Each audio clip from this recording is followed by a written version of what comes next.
When I was a young man, I had this practice of roaming around from church to church shopping.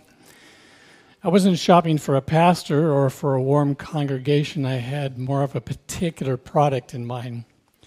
Fortunately, I eventually found the right product, and God helped me to miss out on the inferior products. But I was at this one particular church, and after the service, I think it was, I don't remember before or after, but there was a young adult Sunday school class, and I don't know, maybe a dozen kids in there, young people my age. And the leader was just maybe, 6, 8 years older, and he had just come from Bible school. And he was lecturing us about a passage of Scripture, and at some point in the discussion, I raised my hand and I said, well, I kind of think maybe this passage also says this. And he came right back and had all of the reasons as to why what I had to say was not correct and that it was according to what he had originally said, and made it very clear as to what the answer was. I didn't go back there again. But throughout my life, I have encountered lots of what I would refer to as intellectual bullies. They can win the argument. They have lots of witty, snark, accurate, tremendous amounts of data, and when they're done speaking, they've won. But you don't go away feeling good. In fact, I'm not sure that even they go away feeling good. Maybe they do. Sad if they do. But they don't go away. No one goes away with everyone feeling happy. There's a really interesting thing that happens to Jesus in John chapter 8. And I'm going to talk more about this in a few minutes. But a fascinating way that Jesus communicates with the people is not through debate, but it's through discussion. And he's having this discussion about who he is. And they're really wrestling with who Jesus is. He's making these claims. He's doing these amazing things. And they're really, really torn with whether to follow him or not. And so in the midst of all of this wrestling and all these questions in chapter 8, he comes down to this point, and there's a few people there who have believed in him.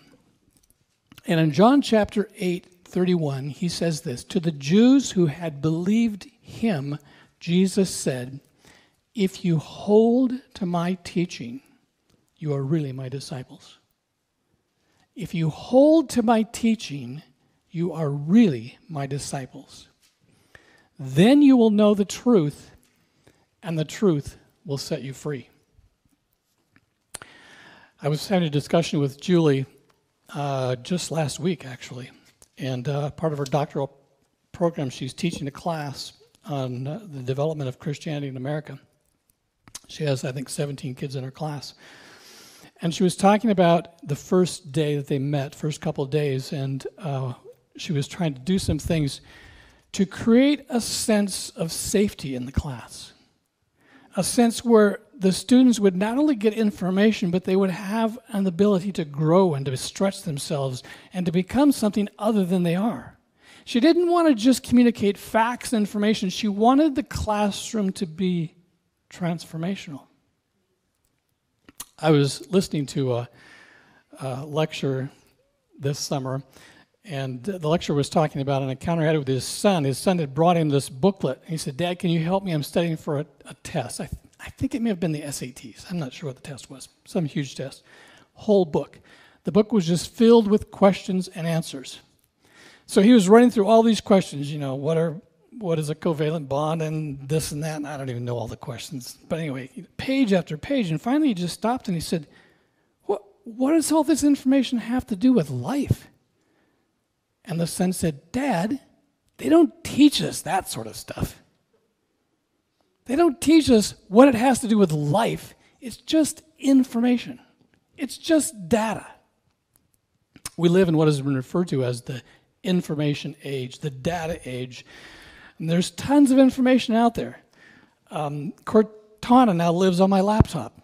I can just push a button and ask her anything, and she will answer me as long as it has to do with data. Some of you have phones, and what's the Apple Siri?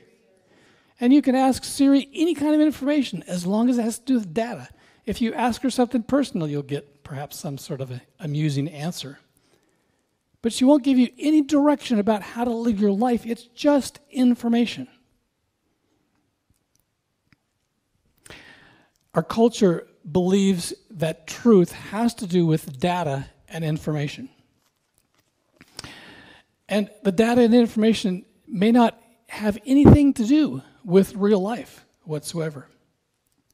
It's easy for people to hide behind data and information. When I was in my undergraduate program, one of my professors was a renowned expert in her particular field, in psychology. And she had her doctorate for many, many years and had been teaching there for I don't know how many years, but she was revered and respected in her department. And yet every day when she came to class, she was right on the verge of being drunk. She apparently had incredible issues in her private life that were pouring into her teaching. So she had all the information she was conveying to us, but there was nothing there about transformation. There was nothing about how what she learned could help us to be better humans. It was just simply information that she was conveying. People can hide behind a cloak of information and data. In fact, it's even true in a spiritual sense. When I was first pastoring, I had a relationship with a young man who loved Bible studies. He loved to pour facts, and he could spout Bible and verses and passages and information from the scriptures, and he loved that. He just fed on that. But his private life was a disaster. His marriage was in ruins. He was a horrible father. But he had lots of information. He had lots of data. It was easy for him to accumulate it.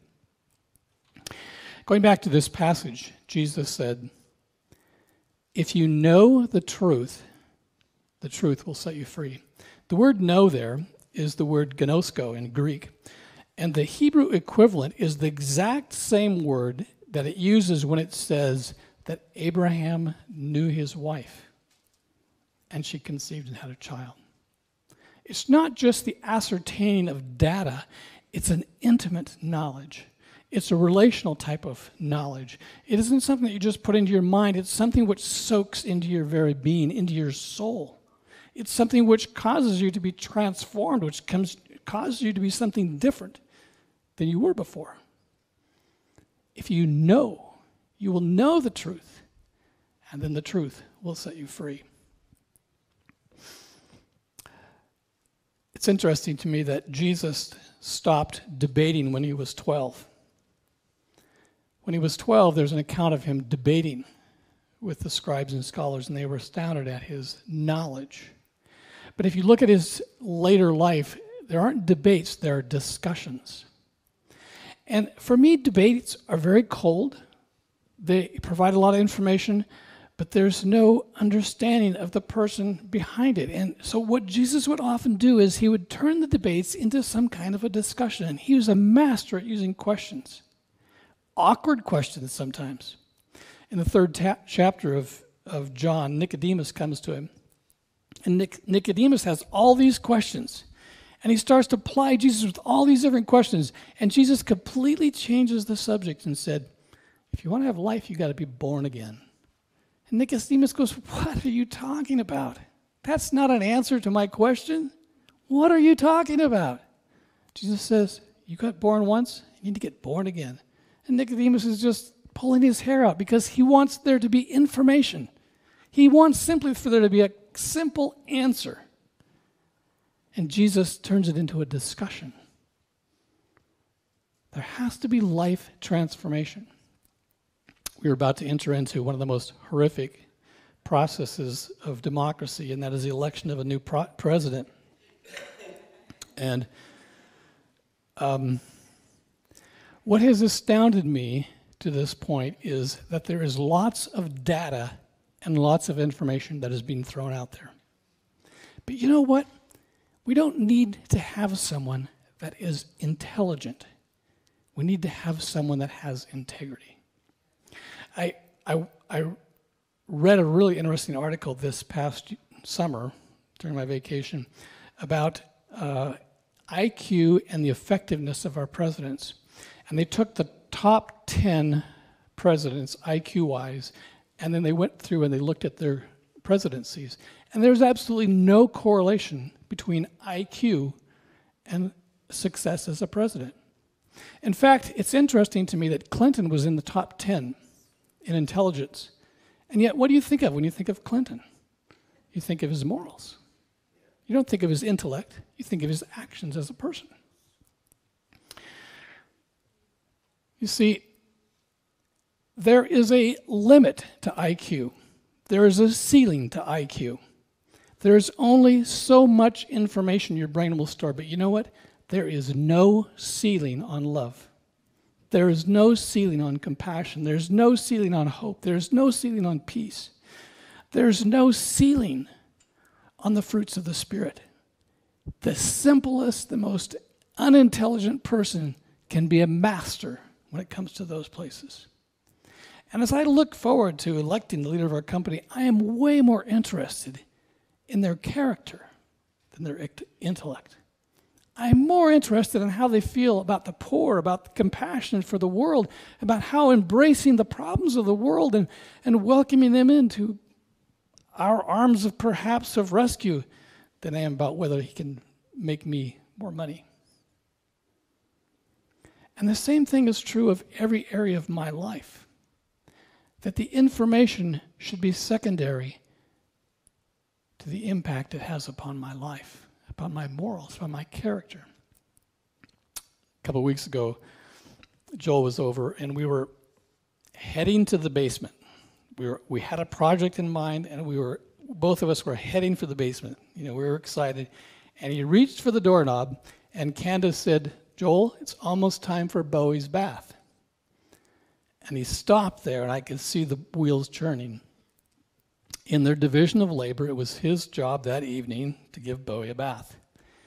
And he turned around and he said, "Could you do it?" And Candace said, "Okay." And he stopped there for a minute longer, and then he went back and he gave Bowie the bath. And I was so impressed with him because he had a choice at that point in his life to be a man of integrity, to be a good father, to be a good husband, to do what he had committed himself to do, or to pursue his own passions, the only thing that was driving him. And he made that choice. And you see, so often in life, in our education, we don't learn that those are the choices that are important. It's not where you invest your money. It's not how you're going to end your retirement. It's what kind of a person, what kind of character are you going to develop? Who are you truly going to be?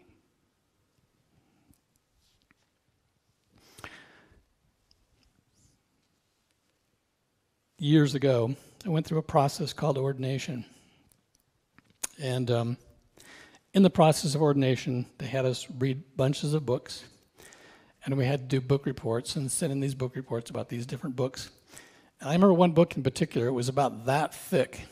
And the entire book was defending a position on the return of Christ. One particular position. It didn't present all positions, it just had one position.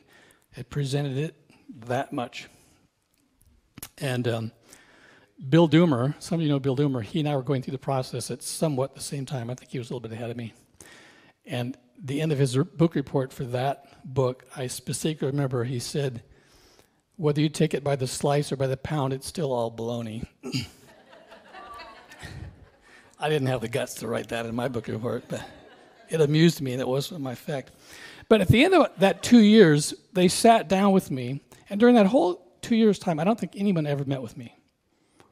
Nobody came alongside me and looked at my life. But at the end of that 2 years, I sat down with a group of maybe 8 guys, older pastors, and for hours, they quizzed me and asked me questions after questions after questions. They were all about my knowledge of the Scriptures, my understanding of sanctification, my understanding of the Trinity, original sin. For hours, they plied me with questions. During that entire time, as I recall, it's a few years back, no one asked me, how was my marriage? No one asked me, how was I doing as a father? No one asked me, what was the biggest struggle that you've had in the last year? What was the time when someone really offended you, and how did you deal with that?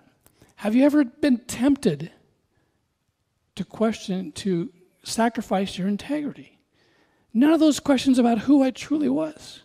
No one walked alongside me and said, when you come to this issue in your church, this is how a man of character needs to respond. They just wanted to know if I had the data, the information. Now, I don't know what the process is like anymore. Hopefully, it has gotten a lot better. But my point this morning is that if you intimately know the person of Jesus Christ in a transformational way, that will be your source of truth, and that truth will set you free. I want to transition to a hymn. And as we sing this hymn, there's two things about the hymn that I want you to think about. I want you to think about the transformational power of your relationship to Christ and how significant and important that is in the midst of this society we live in that stresses information and data. That who you are as a person is way more important than I want you to think about that. And I want you to think about this vehicle that Jesus provided to remind us of that, communion. Because communion reminds us that it's all about transforming our hearts. And it begins with a sacrifice of heart and soul. And it continues with our renewal of that. So take your hymnal with me. Turn to 321.